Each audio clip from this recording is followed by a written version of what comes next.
বয়স যখন ৩০ ছুঁই ছুঁই, তখন অনুভূতি শূন্য হৃদয়। এখন আর খুব একটা ব্যথিত হই না। কেউ আপন থেকে পর করে দিলে অবাক চোখে তাকিয়ে রই না।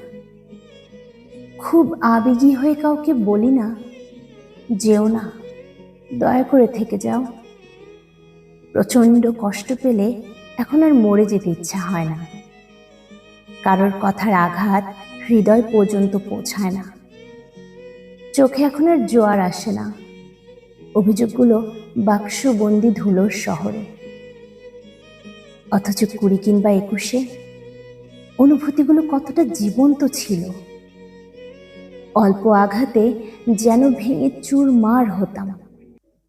কেউ ছেড়ে গেলে মনে হতো যেন আমার আমিটাকে নিয়ে চলে গেছে। বাক্য শূন্য হয়ে যেতাম কারোর কথার আঘাতে।